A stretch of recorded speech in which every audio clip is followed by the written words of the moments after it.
ਗਵਾਕ ਭਾਈ ਨਾ ਸਰੂ ਰਾਓ ਆਪਣੀਆਂ ਦਿੱਤੀਆਂ ਮੱਝਾਂ ਘਰ ਦੀਆਂ ਜਦੋਂ ਜਾ ਕੇ ਦੁੱਧ ਦੇਣ 18 20 ਸਿਰ ਤੇ ਫਿਰ ਮਜ਼ਾ ਹੁੰਦਾ। ਤਕਰੀਬਨ ਇੱਥੇ 15 20 ਮੱਝਾਂ ਬੱਜੀਆਂ ਨੇ, ਇਹ ਹੀ 15 ਤੋਂ 20 ਦੀ ਐਵਰੇਜ ਰਹੀ ਹੈ। ਇਹ ਜਿਹੜੀ ਮਾਸ਼ਾਅੱਲਾ ਲਈ ਆ ਆਪਣੀ ਜੂ ਦੀ, ਇਹਦਾ ਕਿਹਦਾ ਰਿਜ਼ਲਟ ਆਇਆ? 12 ਕਿਲੋ।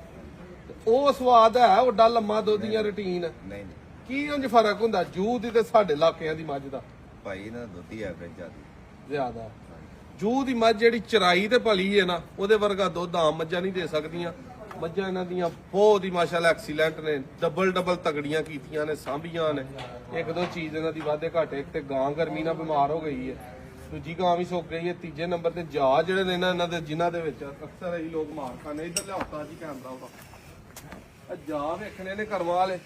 ਉਹ ਕੱਟਾ ਠਾਇਓ ਜੇ ਭਾਈ ਜਾ ਕੇ, ਮੈਂ ਕੱਟਾ ਵੀ ਉਹ ਵਿਖਾਣਾ ਉਹ ਆਪਣੇ ਵਾਲਾ। ਇਹ ਜਾ ਜਿਹੜੇ ਨੇ ਨਾ ਢਿੱਡ ਜੇ ਨਾ ਬੰਬ ਹੀ ਬੰਨੇ ਨੇ, ਪੱਠੇ ਵੇਖੋ ਤੇ ਹਰੇ ਪੱਠੇ ਪਾਏ ਨੇ, ਸਾਰਿਆਂ ਜਾਵਾਂ ਦੇ ਢਿੱਡ ਤੁਸੀਂ ਵੇਖਣੇ ਨੇ, ਸਾਰੇ ਲਮਕੇ ਨੇ।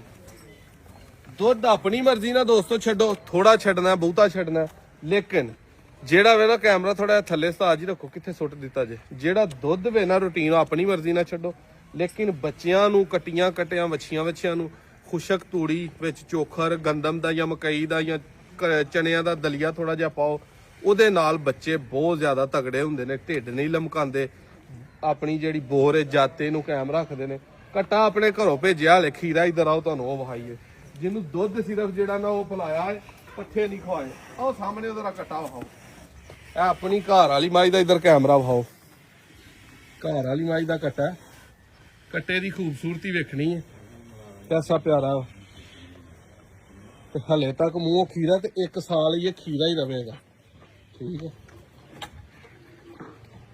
ਸਿੰਗੀ ਵੇਖਣੀ ਹੈ, ਸੋਹਣ ਵੇਖਣਾ। ਇਹਨਾਂ ਨੇ ਇਹਨੂੰ ਵੀ ਪੱਠਿਆਂ ਦਾ ਇਹਨਾਂ ਦਿਨਾਂ ਚ ਆ ਕੇ ਕੱਟਾ ਅਗਰ ਲੱਗ ਵੀ ਜਾਏ ਪੱਠਿਆਂ ਤੇ ਫਿਰ ਕੋਈ ਇਤਰਾਜ਼ ਨਹੀਂ। ਬਾਕੀ ਮੱਝਾਂ ਸੱਜਾ ਬਿਹਤਰੀਨ ਜਿਹੜਾ ਨਾ। ਇਹਦੇ ਕੋਲ ਕਿੰਨਾ ਦੁੱਧ ਹੈ? 6 ਕਿਲੋ ਦਿੰਦੀ। 6 ਕਿਲੋ ਤਾਂ ਮੇਰਾ ਹਲੇ 10 ਮਹੀਨੇ ਹੋ ਗਏ ਨੇ।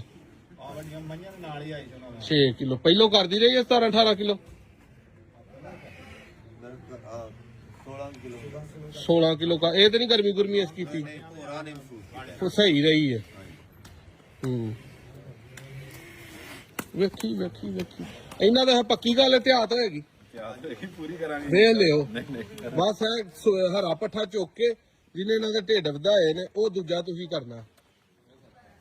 ਬਾਕੀ ਮੱਝਾਂ ਮੁੱਝਾਂ ਦੋਸਤੋ ਜਿਹੜੀਆਂ ਆਈਆਂ ਨੇ, ਆ ਦੋਵੇਂ ਮੱਝਾਂ ਜਿਹੜਾ ਜੋੜਾ ਇਕੱਠਾ ਖਲੋਤਾ ਹੈ, ਦੋਵੇਂ 18 20 ਸਿਰ ਦੀਆਂ ਮਾਲਕ ਸਨ। 9 10 ਮਹੀਨੇ ਇਹਨਾਂ ਨੂੰ ਸੂਈਆਂ ਨੂੰ ਹੋ ਗਏ ਨੇ, ਅੱਗੋਂ ਗੱਭਣਾ ਨੇ। ਇਹ ਮੱਝ ਪੂਰਾ 20 ਸਿਰ ਦੁੱਧ ਕਰਦੀ ਰਹੀ ਹੈ। ਉਹ ਵਾਲੀ ਵੀ ਇਹਨਾਂ ਦੀ ਜੂ ਦੀ ਹੈ।